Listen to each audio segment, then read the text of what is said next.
Եթերում ազատ լուրերի հիմնական թողարկումն է, ձեզ հետ են Ռիտա Մնացականյանը և Արա Աբրահամյանը։ Բարի երեկո, օրվա իրադարձությունները նախամարոտ։ Թավշյա հեղափոխությունից հետո տեղի ունեցած իրադարձություններ, 44 օրյա պատերազմի հետևանքներ, ներքին ու արտաքին ձեռքբերումներ, Հայաստանի վարչապետի ելույթը Ստրասբուրգում մեկնարկած Եվրոպայի խորհրդի խորհրդարանական վեհաժողովի աշնանային նստաշրջանի լիագումար նիստում։ Արտաքին գործերի նախարարն էլ Վարշավայում է անվտանգության ֆորումին մասնակցելու նպատակով։ Արարատ Միրզոյանն այցի ընթացքում հանդիպում է ունեցել ՆԱՏՕ-ի գլխավոր քարտուղարի տեղակալ Ռադմիլա Շեկերինսկայի, նաև Ուկրաինայի արտաքին գործերի նախարար Անդրեյ Սիբիհայի հետ։ Ազգային ժողովի մարդու իրավունքների պաշտպանության հանձնաժողովի փոխնախագահը լրագրողների հետ զրույցում անդրադարձել է ԱԱԾ տնօրենի Բաքու այցի մանրամասներին, նաև այդ շրջանակում խոսել գերիների հետ վերադարձի մասին։ Ռուստամ Բաքոյանի ճեպազրույցը։ Վարժական հավաքներից խուսափողները պատասխանատվության կենթարկվեն, նաև տուգանքներ կկիրառվեն այն անձանց նկատմամբ, որոնք տրանսպորտային միջոցներում լրացուցիչ, ուժեղացուցիչներ եւ բարձրախոսներ կտեղադրեն։ ԱԺ հերթական նիստում խորհրդարանը քննարկել է այս եւ օրենսդրական այլ նախաձեռնություններ։ Երևանի ավականու քաղաքացիական պայմանագիր խմբակցության ղեկավարը ներկայացրել է քննիչ հանձնաժողովի հերթական հաշվետվությունը։ Նա անդրադարձել է նաև նախկին իշխանությունների ժամանակ պետական հաստատությունների տարածքների վարձակալության անթույլատրելի պայմաններին։ Ամերիկյան հայ օգնության միությունը պաշտոնապես բացել է հիմնովին վերակառուցված Քամփ Հանքավան համալիրը, որը նախատեսված է կրթական, սոցիալական, տնտեսական եւ մշակութային ծրագրերի համար։ Համալիրը զբաղեցնում է 60,000 քառակուսի մետր տարածք եւ նախատեսված է տարբեր խմբերի եւ համայնքների համար։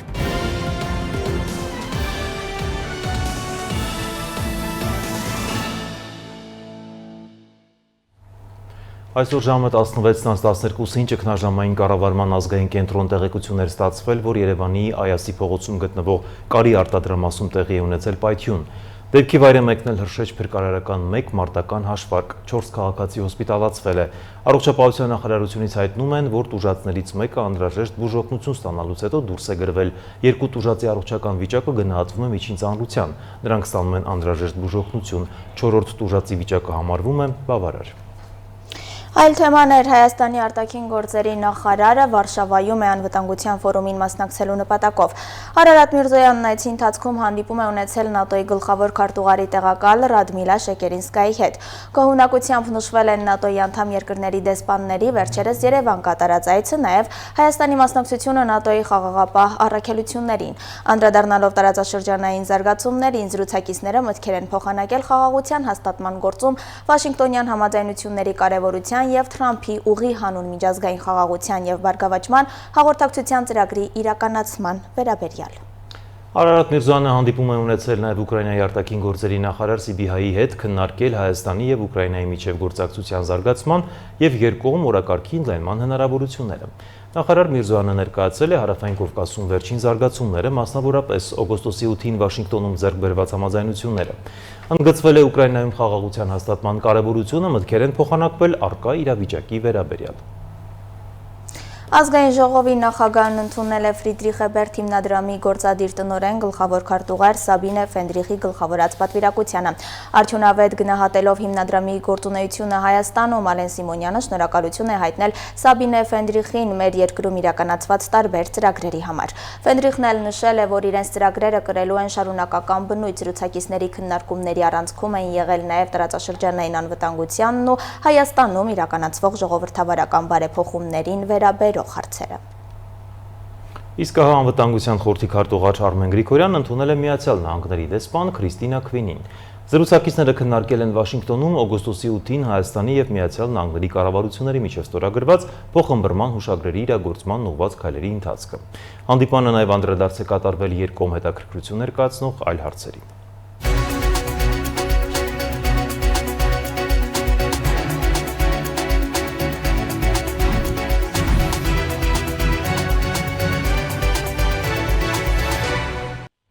Շարունակում ենք թողարկումը։ Ստրասբուրգում վարչապետ Նիկոլ Փաշինյանը հանդիպում է ունեցել Եվրոպայի խորհրդի խորհրդարանական վեհաժողովի մոնիթորինգի հանձնաժողովում Հայաստանի պարտավորությունների հարցով համազեկուցողներ Բորիաննա Աբերգի և Պիերո Ֆասինոյի հետ։ Կողմերը քննարկել են Հայաստանի և Եվրոպայի խորհրդի միջև գործակցության ընթացքը։ Համազեկուցողները բարձր են գնահատել մեր հանրապետությունում արձանագրված առաջընթացը և վստահություն հայտնել, որ Հայաստանը կշարունակի հետևողականորեն իրականացնել իր ստանձնած պարտավորությունները։ Նրանք վերահաստատել են ԵԽԽՎ մոնիթորինգի հանձնաժողովի պատրաստակամությունը շարունակելու սերտ գործակցությունը։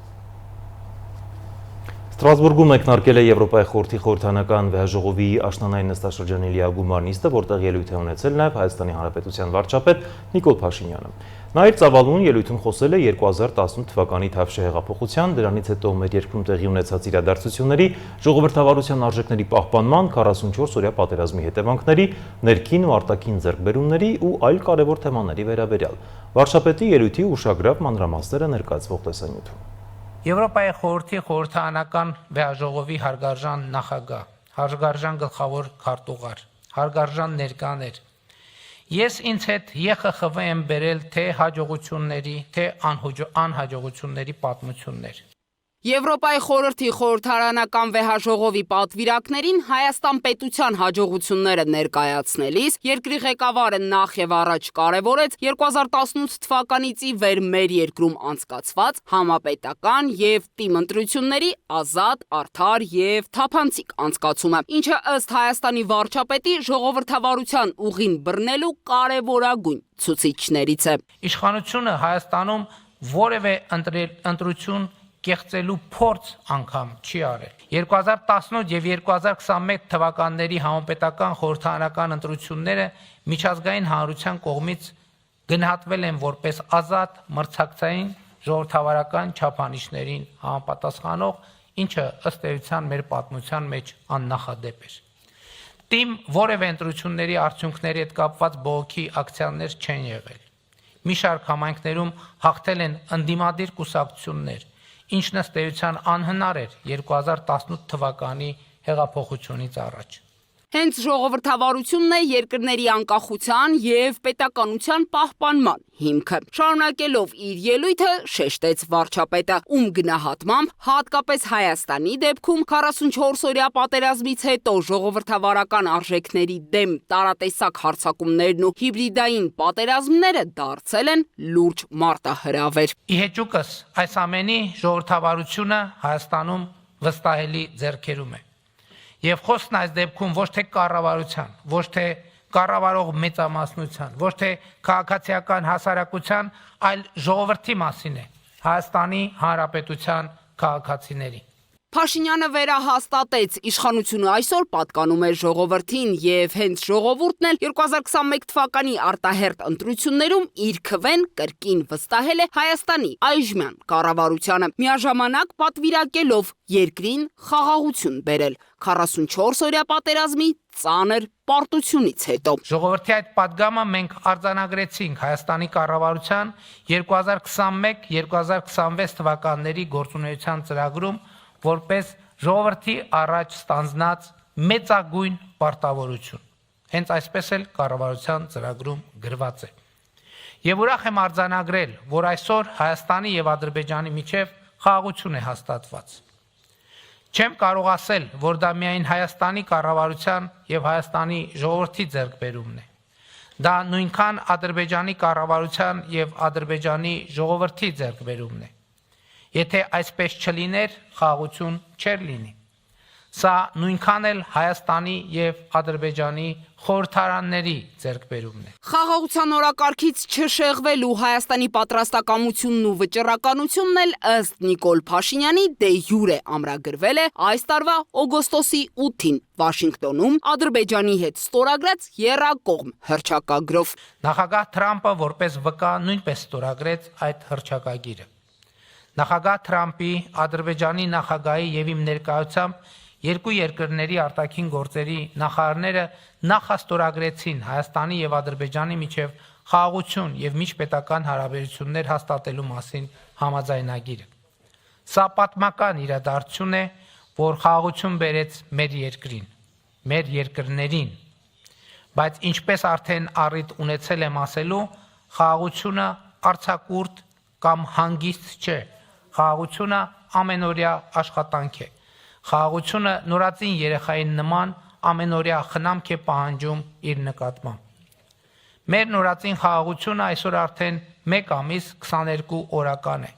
եւ խանդաղատանքով պիտի խնամենք նրան, սիրենք ու հոգ տանենք նրա մասին, որ նա մեծանա, հասունանա,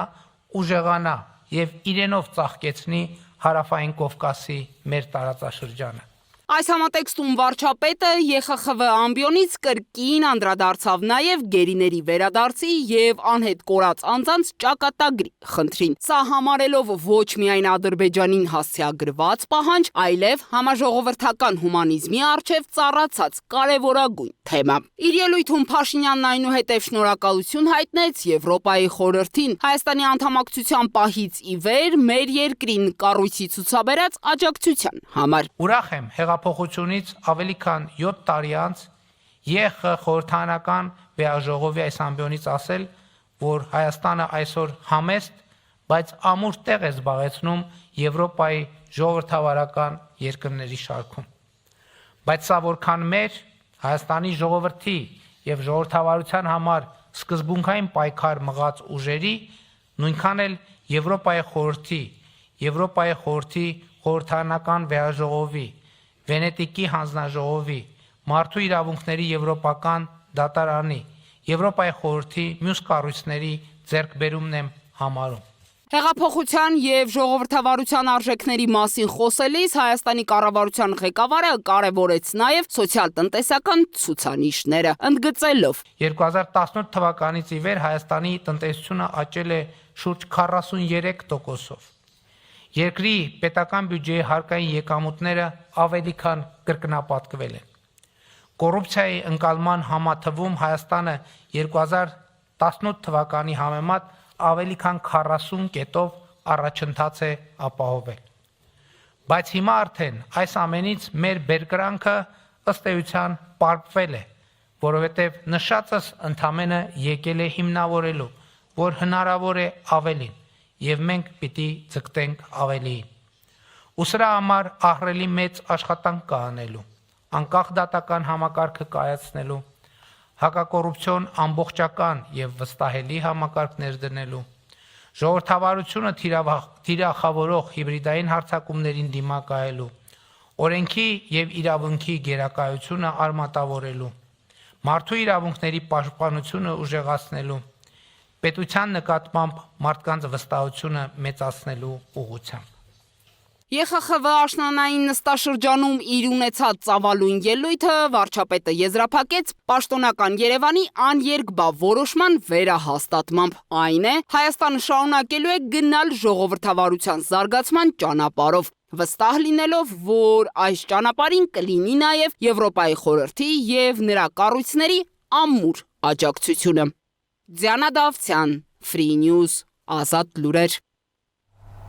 Ելույթից հետո Հայաստանի ղեկավարը պատասխանել է նաև օտարերկրյա պատվիրակությունների ներկայացուցիչների հարցերին։ Նա շատ կոշտ է արձագանքել հատկապես բրիտանացի պատգամավորի այն հարցին, որը ձևակերպելիս պատվիրակը կիրառել է այսպես կոչված Զանգեզուրի միջանցք խոսույթը իբրև հղում անելով օգոստոսի 8-ին Վաշինգտոնում ստորագրված հռչակագրին։ Փաշինյանը շեշտել է հիշատակվող փաստաթղթում նման եզրույթ գոյություն չունի, դա պատմական փաստի ակնհայտ հեղաթյուրում է։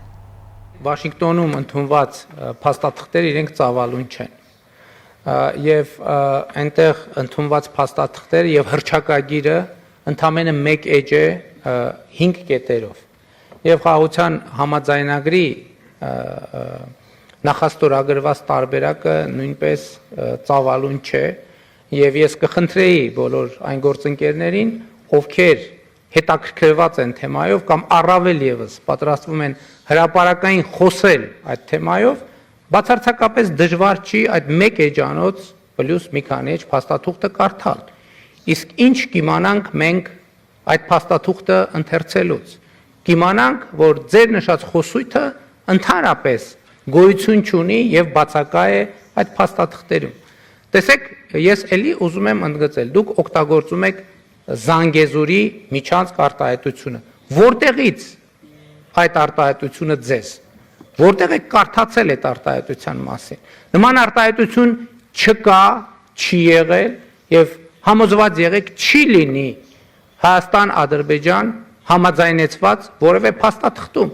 Եվ ես ասում եմ, ես վերջերս ՄԱԿ-ի գլխավոր ասամբլեայի 80-րդ նստաշրջանի ամբիոնից նույնպես ստիպված եղա անդրադառնալ այս խնդրին, որովհետեւ տեսեք, ես ասում եմ, որ խաղաղությունը խնամք է պահանջում։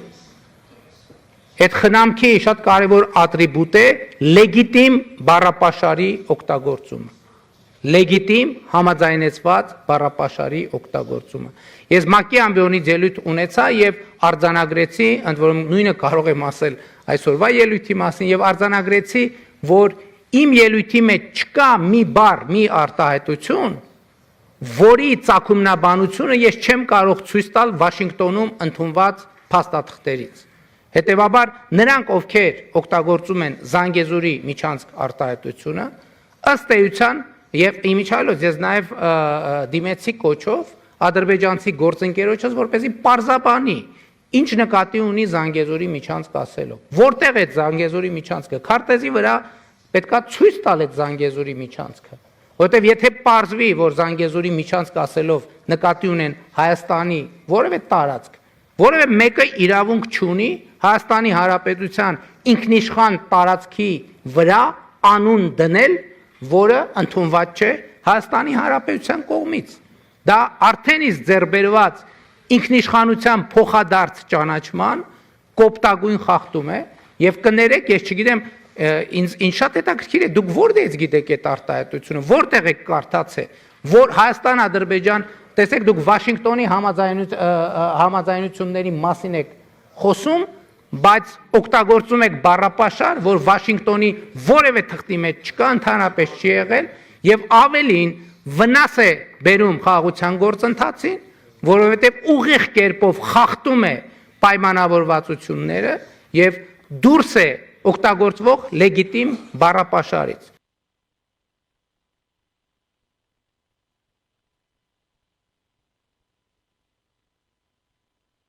Հայաստանի եւ Ադրբեջանի միջև խաղաղության հաստատման գործընթացի համատեքստում ԵԽԽՎ падգամավորներից մեկի հարցին պատասխան Փաշինյանը անդրադարձել է նաեւ Հայաստանի սահմանադրության փոփոխությանը, նշելով, որ սա բացառապես Հայաստանի կառավարության եւ Հայաստանի քաղաքացիների ներքին քննարկման հարցն է, այն որևէ կերպ կապ չունի Ադրբեջանի ներկայացրած նմանօրինակ պահանջի եւ խաղաղության պայմանագրի վերջնական ստորագրման հետ։ Մենք չենք քննարկում սահմանադրական փոփոխությունների հարցը, որովհետեւ սահմանադրական փոփոխությունների կարիք խաղաղության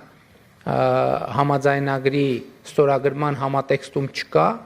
ինչու չկա, մի քանի պատճառներով։ Դուք գիտեք, որ Ադրբեջանը պնդում է, թե Հայաստանի սահմանադրության մեջ կան տարածքային պահանջներ Ադրբեջանի նկատմամբ։ Մինչդեռ 2024 թվականի սեպտեմբերին, երբ Հայաստանի սահմանադրական դատարանը քննում էր Հայաստանի եւ Ադրբեջանի սահմանազատման հանձնաժողովների համատեղ գործունեության կանոնակարգը, որը իդեպ առաջին միջպետական փաստաթուղթն էր երկկողմ Հայաստանի եւ Ադրբեջանի միջև, Սահմանադրական դատարանը այդ որոշմանը անդրադարձավ խնդրին եւ արձանագրեց, որ Հայաստանի սահմանադրությունում որևէ երկրի նկատմամբ տարածքային պահանջ չկա։ Ազգային ժողովի մարդու իրավունքների պաշտպանության հանձնաժողովի փոխնախագահ Ռուստամ Բաքոյանը լրագրողների հետ զրույցում անդրադարձել է ԱԱԾ տնօրենի Բաքու այցի մանրամասներին, նաև այդ շրջանակում խոսել գերիների վերադարձի մասին։ Պատգամավորի խոսքով միջազգային գործընկերների հետ գերիների մասին բոլոր ձևաչափերով բարձրաձայնում են։ Բաքոյանը հիշեցրել է կան աշխատանքներ, որոնք հանրայնացնելը կարող է վնասել գործընթացին։ Նա վստահեցրել է, որ աշխատանքները չեն դադարում եւ իրենք անում են առավելագույնը գերիների վերադարձի համար։ Վստահ կարող եմ ասել, որ մեր միջազգային գործընկերների հետ բոլոր հանդիպումներին, բոլոր ձևաչափերով, բոլոր հնարավոր տարբերակներով մենք անպայման առաջինը կամ առաջիններից մեկը խոսքը հարցերի մասին է, բարձրաձայնում ենք կամ խոսում ենք մեր գերիների վերադարձի մասին։ Մեզանից չի, որ 100% կախված է եւ մենք ենք որոշում վերադարձի մասով, բայց մենք առավելագույն աշխատանք իրականացնում ենք, որպեսզի վերադարձնենք Բաքվում պահվող մեր հայրենակիցներին եւ այդ ուղղությամբ կրկնում եմ եւ խորհրդարանը եւ կառավարությունը առավելագույն աշխատանք են իրականացնում եւ ձեզ հայտնի աշխատանքը ընդամենը այսբերգի երևացող մասն է, ահռելի ծավալի աշխատանքը ընդամենը չի երևում։ Բոլոր դեպքերում ստացվում է, որ Բաքվում մեր հայրենակիցներն են, ովքեր պետք է վերադառնան Հայաստան եւ որի մասին նաեւ վարչապետը ՄԱԿ-ի ամբիոնից խոսել է այդ մասին։ Վարժական հավաքներից խուսափողները պատասխանատվության կենթարկվեն, նաև տուգանքներ կկիրառվեն այն անձանց նկատմամբ, որոնք տրանսպորտային միջոցներում լրացուցիչ, ուժեղացուցիչներ եւ բարձրախոսներ կտեղադրեն, դրանցից հնչող բարձր երաժշտությամբ եւ ձայներով հասարակական անդորը կխախտեն։ Աժհերթական նիստում խորհրդարանը երկրորդ ընթերցմամբ քննարկել է այս եւ օրենսդրական այլ նախաձեռնություններ։ Վարժական հավաքներից խուսափողները քրեական հետապնդման կենթարկվեն ազգային ժողովի հերթական նստաշրջանում օրենքի համապատասխան նախագիծը խորհրդարանական գործընկերներին ներկայացրեց Հայաստանի պաշտպանության նախարարի տեղակալ Արման Սարգսյանը։ Ռազմական ոստիկանության իրավասություն է վերապահվում աջակցել զինկոմիսարիատներին, քաղաքացիներին զինվորական հաշվառման, պարտադիր կամ զորահավաքային զորակոչի, պահեստազորային պատրաստության միջոցառումներին կազմակերպման գործընթացում ռազմական ոստիկանությունը լիազորվում է ապահովելու քրեական վարույթ իրականացնող մարմինների գրավոր պահանջի հիման վրա վարույթի շրջանակներում ձերբակալված կամ կալանավորված զինծառայողների տեղափոխումը եւ ուղեկցումը նշված վայրեր անհրաժեշտ քննչական եւ դատավարական գործողություններին մասնակցելու նպատակով։ Արամ Սարգսյանը հայտարարեց, որ նախկինում վարժական հավաքներն իրականացվել են հիմնականում ձևական, իսկ այսօր իրականացվում են ըստ էության։ Փոխնախարարն անդրադառնալով Հայաստան խմբակցության պատգամավոր Գեղամ Մանուկյանի չգրանցված աշխատողներին վարժական հավաքների ներգրավելիս փոխհատուցում տրամադրելու հարցին պարզաբանեց. Մենք սահմանել ենք այնպիսի դրույթներ, որ եթե քաղաքացին մասնակցում է վարժական հավաքին, ապա իր աշխատավարձից բացի գործատուն տալիս է այնքան վարձատրություն, որպեսզի իր ստացած վարձատրությունը որևէ կերպ չնվազի։ Դուք ներկայացնում եք ոչ գրանցված աշխատողները տուժում են։ Կներեք, բայց ցանկալի է գրանցվեն այդ աշխատողները, որովհետև ինչ է նշանակում ոչ գրանցված աշխատող, եւ ոչ գրանցված աշխատողը չի կարող բանակի մասին խոսել, որովհետև իր գրանցման արդյունքում ձևավորվելու է պետական բյուջե, որոնք ծախսվելու են նաև բանակի կարիքները հոգալու համար։ Մեկ այլ նախագծով էլ խորհրդարանում առաջարկվեց սահմանել ջրային ոլորտում առկա խնդիրների լուծման համար կարևոր կարգավորումներ կապված ազատ ջրօգտագործման թույլտվության գործողության ժամկետի երկարաձգման, ջրօգտագործման թույլտվությունների տրամադրման կամ հայտերի մերժման եւ այլ խնդիրների լուծման հետ։ Արձանագրել ենք, որ նման աղետների ընթացքում հրատապ փրկարարական եւ վերականգնողական միջոցառումներ անցկացնելուն խոչընդոտ է հանդիսանում որոշ աշխատանքների իրականացման համար ջրօգտագործման թույլտվության պահանջը։ Հաջորդիվ ներկայացվեց Ալեն Սիմոնյանի, Հասմիկ Հակոբյանի եւ Արյուսակ Ջուրհակյանի համահեղինակած ճանապարհային երթևեկության անվտանգության ապահովման եւ վարչական իրավախախտումների վերաբերյալ Հայաստանի օրենսգրքում փոփոխություն կատարելու մասին օրենքների նախագծերի փաթեթը, ըստ որի հնչող բարձր երաժշտությունն արգելելու նպատակով ավտոմեքենայում լրացուցիչ, ուժեղացուցիչ, բարձրախոս տեղադրելը եւ վարելիս այն օգտագործելը կարգելվի։ Օրինախախտներն էլ կտուգանվեն սահմանված նվազագույն աշխատավարձի տասնապատիկի չափով եւ կկիրառվի տուգանային 2 միավոր։ Լրացուցիչ ուժեղացուցիչներից եւ բարձրախոսներից հնչող բարձր երաժշտությունը վերասարքավորված կամ լրացուցիչ տեղադրված խլացուցիչների ձայները կարող է խախտել հասարակական անդորը։ Մեկ այլ նախագծով էլ Հայաստան խմբակցությունն առաջարկեց փոխել քրեական օրենսգրքի 136-րդ հոդվածը, որը վերաբերում է ցեղասպանություններին եւ մարդկության դեմ ուղղված հանցագործությունները հրապարակայնորեն հերքելուն, արդարացնելուն, դրանք քարոզելուն կամ դրանց վտանգավորությունը նսեմացնելուն։ Ըստ Արծվիկ Մինասյանի օրինագծի ներկայացման պատճառն այն է, որ թե հայոց ցեղասպանությունը, թե Հայաստանի Հանրապետության կողմից պաշտոնապես ճանաչված ցեղասպանությունները եւ թե միջազգայինորեն ճանաչված ցեղասպանությունները արդարացնողների կամ դրանց բացասական ազդեցությունը նվազեցնելու հրապարակային հայտարարություններ կատարողների նկատմամբ իրականացվի քրեական հետապնդում։ Ազգային ժողովի պետական իրավական հարցերի մշտական հանձնաժողովի անդամ Ալխազ Ղազարյանը գործընկերներին հորդորեց դեմ քվեարկել առաջարկին հետեւյալ հիմնավորմամբ։ Գտել ենք հանձնաժողովով, որ նախագծի ընդունման անհրաժեշտությունը այս պահին բացակայում է, քանի որ Հայաստանի Հանրապետության քրեական օրենսգրքի 136-րդ հոդվածը արդեն իսկ նախատեսել է նախագծով ներկայացված արարքի քրեականացումը։ Անդիմությունը մեղադրեց իշխանությանը ցեղասպանության հետևանքները նսեմացնելուն ուղղված գործողություններն անտեսելու համար, ինչն անարձագանք չմնաց։ Եղել են նաև նախկին իշխանության օրոք ցեղասպանությանը նսեմացնող կարգավորումներ եւ այդ ժամանակ պարոն Մինասյանն էլ եղել է պատգամավոր ու ոչինչ այդ մասով ոչ մի նախաձեռնությամբ չի եղել։ Եղել է, ես կասեմ, Եթե Հայաստան-Թուրքիա սահմանը բացվի, ես վաղը կմեկնեմ Վաշինգտոն եւ կհամոզեմ այնտեղի մեր գործընկերներին հրաժարվել ցեղասպանության բանաձևից։ Վարդան Օսկանյան եղել է արտաքին գործերի նախարար 98-ից 2008 թվականներին, միևնույն ժամանակ 99-ից 2012 թվականներին պարոն Մինասյանը եղել է ազգային ժողովի падգամավոր եւ լրիվ կարող էր այս օրենքի նախագծով այն ժամանակ էլ հանդես գալ եւ ասել, ես ինչ եք խոսում հայոց ցեղասպանության հրաժարման բանաձևից եք խոսում։ Քաղաքացիական պայմանագիր խմբակցության քարտուղար Արթուր Հովհաննիսյանն էլ իր ելույթում անդրադառնալով Հայաստան խմբակցության ներկայացրած նախագծին ասաց, որ ընդդիմությունն անընդհատ օրակարգեր է փնտրում իր քաղաքական գոյությունը մինչև այս գումարման վերջը պահպանելու համար։ Սա հերթական ուրեմն այդ դեպքերից մեկն է, ոնց որ մի քանի օր առաջ այս դահլիճում լսումներ էին, այդ լսումներն են հերթական կեղծ, fake օրակարգն էին, ոչնչի մասին օրակարգ էր, ինչի մասին որ մեր հանրությունը ըստ էության հենց լսումները նայելով հասկացավ, թե ինչ խայտառակություններ այստեղ կատարվում։ Եվ հիմա էլի կեղծ օրակարգ է բերվել, առայն թե բա ցեղասպանությունը փորձում են մերժել, արտահայտություն հնչեց, որ տոտալ քարոզչություն է տեղի ունենում ցեղասպանության դեմ։ Սա խայտառակություն է ուղղակի, որովհետև ամբողջությամբ նա կեղծ է այս թեզը։ Հիմա քանի որ օրակարգը լրիվ սպառված է, նորը ստեղծել չեն կարողանում, պետք է բերենք հինը ու սկսենք բզբզալ խաղաղության, օրակարգի եւ այլնի դեմ։ Բայց այս ամեն ինչի լավագույն պատասխանը իմիջիայլոց ձեր այլևս համատեղ վարչապետի տեխնացուն ճեպազրույցի ժամանակ տվեց, երբ որ ասեցին ախր այս իմպիչմենտը չլնող բան է եւ այլն, ասեց պարապ մնալուց լավ չի, ու դա ասեց մի քանի անգամ։ Բա Օսկանյանն ու Քոչարյանը Հայաստանի արտաքին քաղաքականության մասին չի, որ բան են արել։ Արդյոք մեղրի շուրջ բանակցություններից դուրս գալու համար, հետ քայլ անելու համար նախ մեջ չեն գցել Հայաստան-Թուրքիա սահմանի բացումը, հետո էլ այդ խոսակցությունը հաջողելու համար, այսինքն սահմանի բացումը, առաջարկել փոխանակել Միացյալ Նահանգների կոնգրեսից հայոց ցեղասպանությունը դատապարտող բանաձևի հետ քաշման հետ։ Ըստ ձեր այդ հոդվածի ուրացումը էլ ինչպես պետք է տեղի ունենա։ Ինչի՞ չեք բերում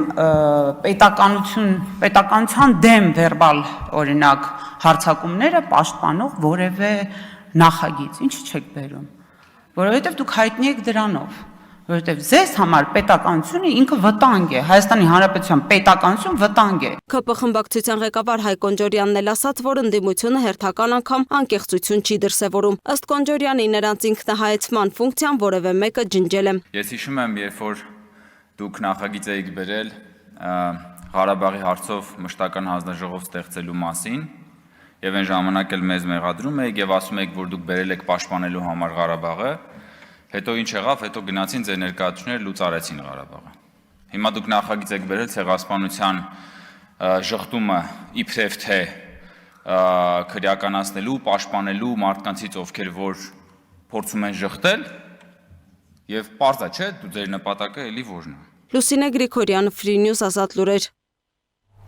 Երևանի ավականու քաղաքացիական պայմանագիր խմբակցության ղեկավար Արմեն Գալջյանը ներկայացրել է քննիչ հանձնաժողովի հերթական հաշվետվությունը, պարզաբանելով, որ նախորդ նիստում նշված 40 մանկապարտեզների փոխարեն այժմ օտարված հաստատությունների թիվը գերազանցել է 100-ը։ Նա ընդգծել է, որ ուսումնասիրությունն այժմ ընդգրկում է նաև օտարված տարածքների հարակից հողամասերը, որտեղ կառուցվել են նոր շինություններ։ Գալջյանն անդրադարձել է նաև նախկին իշխանությունների ժամանակ պետական հաստատությունների տարածքների վարձակալության անթույլատրելի պայմաններին։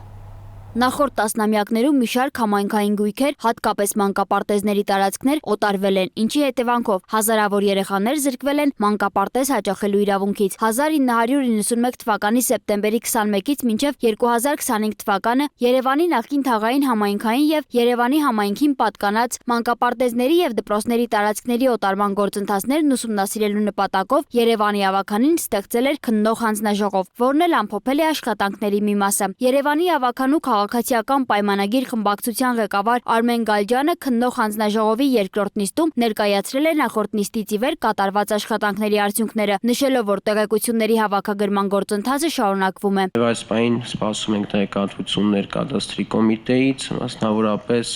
տվյալ տարիների կադաստրային եւ շուկայական արժեքների տեղեկատվության վերաբերյալ, որպեսզի կարողանանք համեմատել, թե ինչ ինչ գներով եւ ինչքանով օբյեկտիվ այդ օտարումները տեղի ունեցել եւ նաեւ արկա կատարված գործարքների վերաբերյալ կադաստրից նույնպես տեղեկատվություններ ենք սպասում եւ ակնկալում է որ 2 շաբաթվա մեջ այդ տեղեկատվությունները կստանանք։ Խմբակցության ղեկավարն ընդգծել է, որ նախորդ նիստում խոսվել էր 40 մանկապարտեզի օտարման մասին, սակայն այժմ ստացված տվյալների համաձայն փաստացի օտարվել է ավելի քան 100 մանկապարտեզ։ Սա ըստ Գալջյանի նշանակում է, որ հանձնաժողովի աշխատանքներն ավելի լայնածավալ են, քան սկզբում պատկերացնում էին։ Ինչ նշանակում է, որ մեր ծավալը աշխատանքների շատ ավելի մեծ է, քան մենք պատկերացնում էինք եւ 6 ամսվա շրջանակում, այսինքն արդեն շուրջ 3-4 ամիս մնացած աշխատանքների պետք է կարողանանք այդ ամբողջ ծավալը այդ ժամանակահատվածում ամփոփել։ Նա նաև ընդգծել է, որ մանրամասնորեն պետք է ուսումնասիրվեն ոչ միայն շենքերի, այլև դրանց հարակից հողամասերի օտարումները, քանի որ այդ տարածքները հիմնականում օգտագործվել են նոր շենքեր կառուցելու համար։ Մասնավորապես այստեղ ունենք օրինակ Աջափնյակ վարչական շրջանում օրինակ ունենք հետևյալ պատկերը, այստեղ ժամանակին օրինակ եղել է մանկապարտեզ բակ, այս հետևի շենքը մանկապարտեզի շենքն է, իսկ այստեղ հիմա արդեն կառուցված են արդեն բակային հատվածում առանձնատներ եւ այս պարսպով, երբ որ ժամանակին այստեղ մանկապարտեզի ցանկապատներ, հիմա ինչ որ մեկի առանձնատան պարիսպն է եւ այստեղ առանձնատներ են կառուցված, այսօր արդեն նույն փողոցի շարունակությունն է էլի ասենք առանձնատների շարքագնում, այսինքն ինքը ամբողջովին բակը ծառայել է նոր սեփական եւ բավականին շքեղ երկհարկանի կամ երհարկանի տների նույնն է այստեղ Դավթաշենում ունենք մի օրինակ, տեսեք, մանկապարտեզի շենքն է, բայց կողքը բակային հատվածը արդեն առանձնատուն է կառուցված, այստեղ նաև այսպիսի ավելի գեղեցիկ պատկեր կա, սա քարտեզից վերցված լուսանկարներն է, բայց մենք նաև ունենք տեղում տեսանյութեր ունենք եւ մի օրինակ էլ օրինակ այսպես նույնպես մանկապարտեզի հատբակն է, բայց այստեղ էլ ինչ որ շենքա կառուցված բակային հատվածում։ Գալջյանը նաև խոսել է նոր վարչական շրջանում ժամանակին գործող մանկապարտեզների շենքերի վարձակալության հանձնման պայմաններից, նշելով, որ նախկին իշխանությունների օրոք դրանք բավականին մատչելի գներով վարձակալել են որոշ կուսակցություններ։ Օրինակ հետաքրքիր է, որ կան օրինակ 2006-7 թվականներին կուսակցություններին տրված վարձակալությամբ մանկապարտեզի շենքեր եւ մասնավորապես այդ կուսակցությունների ցանկում է օրինաձերքիր կուսակցությունը, Հայաստանի Հանրապետական կուսակցությունը եւ Հայ հեղափոխական դաշնակցությունը եւ բավականին տարօրինակ գներով օրինակ վարձակալություններ ատրվել, օրինակ օրինաձերքիր կուսակցությանը տարեկան 30,000 դրամով տրվել է 30 քառակուսի մետր տարածք, որը որ ենթադրում է քառակուսի մետրը 1000 դրամ, իհարկե այս գինը պետք է հասկանալ ինչքանով է օբյեկտիվ, իմ կարծիքով բավականին մատչելի է, բայց անկախ գնից արդեն երևույթը որ մանկապարտեզի տարածքը տրամադրվում է կուսակցությանը վարձակալությամբ, դա խնդրահարույց է, հատկապես որ ենթադրվում է օրինակ հանրապետական կուսակցության դեպքում տվողներն են եղել հանրապետական, վերցնողներն են եղել հանրապետական, այսինքն այստեղ կոնկրետորեն շահերի բախման լուրջ խնդիր է։ Խմբակցության ղեկավարը վստահեցրել է, բազմաթիվ դեպքեր կան, որոնք հասկանալի պատճառներով պետք է մանրամասն ուսումնասիրվեն, հատկապես իրավաբանական տեսանկյունից։ Սոնա Գիշյան, Տիգրան Ղազարյան, Free News, Ազատ լուրեր։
Միացյալ Նահանգների նախագահ Դոնալդ Թրամփը սեպտեմբերի 29-ին Սպիտակ տանն ընդունել է Իսրայելի վարչապետ Բենյամին Նեթանյահուին։ Սպիտակ տունը հրապարակել է Գազայի հակամարտության կարգավորման 20 կետից բաղկացած փաստաթուղթ, որը կոչ է անում անհապաղ դադարեցնել կրակը, նախատեսում է պատանդների վերադարձ, Իսրայելի փուլային հեռացում Գազայից, Համասի զինաթափում եւ միջազգային մարմնի գլխավորությամբ անցումային կառավարության ստեղծում։ Այս ծրագրով մասնավորապես նախատեսվում է ձևավորել խաղաղության խորհուրդ, որը միջազգային վերահսկող մարմին կլինի։ Այն կղեկավարի ԱՄՆ նախագահ Դոնալդ Թրամփը, ներգրավված կլինի նաև Մեծ Բրիտանիայի նախկին վարչապետ Թոնի Բլերը։ Գազայում կառավարումը հանձնվելու է ժամանակավոր անցումային տեխնոկրատական ապաքաղաքական հանձնաժողովին, որը բաղկացած կլինի պաղեստինցիներից եւ միջազգային փորձագետներից ու կվերահսկվի խաղաղության խորհրդի կողմից։ Նախատեսվում է ստեղծել հատուկ տնտեսական գոտի արտոնյալ մաքսատուրքերով եւ մուտքի պայմաններով, որոնք կկարգավորվեն ներգրավված երկրների հետ։ Ծրագրի համաձայն նոր Գազան լիովին նվիրված կլինի բարեկեցիկ տնտեսության կառուցմանը եւ խաղաղ համակեցությանը հարևանների հետ։ Սպիտակ տանը կայացած համատեղասուլիսում Իսրայելի վարչապետ Բենյամին Նեթանյահուն իր աջակցությունն է հայտնել Թրամփի ծրագրին։ Նա հավելել է, որ նրա ծրագիրը համապատասխանում է Իսրայելի ռազմական նպատակներին։ Սպիտակ տան ղեկավարն էլ ասել է, որ իրենք շատ մոտ են պաղեստինյան անկլավի վերաբերյալ դժվարամատչելի խաղաղության համաձայնագրի ձեռքբերմանը։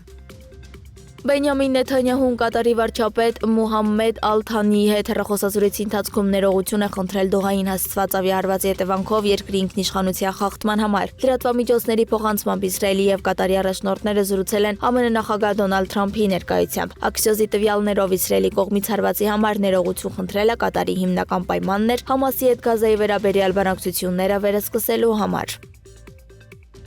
Ռուսաստանի նախագահ Վլադիմիր Պուտինը հայտարարել է, որ ռուսական զորքերը հաղթանակում են Ուկրաինայում տարվող նրա ձևակերպմամբ արդար պայքարում։ Նա նշել է, որ ամբողջ երկիրն է քրտնաջան աշխատում այդ ուղղությամբ։ Ռուսաստանի պաշտպանության նախարարությունն էլ պնդում է, թե ռուսական ուժերը վերահսկողության տակ են վերցրել Ուկրաինայի արևելքում Դոնեցկի շրջանի որոշ կարևոր հատվածներում գտնվող եւս երկու առաջնագծային բնակավայրեր։ Ուկրաինայի նախագահ Վոլոդիմիր Զելենսկին Վարշավայի անվտանգության համաժողովում իր ելույթում առաջարկել է եվրոպական գործընկերների հետ համատեղ հակաօդային պաշտպանության հուսալի վահան ստեղծել Ռուսաստանից եկող սպառնալիքների դեմ։ Այս մասին հաղորդում է Reuters գործակալությունը։ Ուկրաինան կարող է հակազդել ռուսական բոլոր տեսակի անօդաչու թռչող սարքերին եւ հրթիռներին, եւ եթե մենք միասին գործենք տարածաշրջանում, ապա կունենանք բավարար զենք եւ արտադրական հզորություններ դրանց համար։ Եթե Ռուսաստանը կորցնի երկնքից հարվածելու ունակությունը, ապա չի կարողանա շարունակել պատերազմը, ասել է Զելենսկին համաժողովում տեսակապով ելույթի ժամանակ։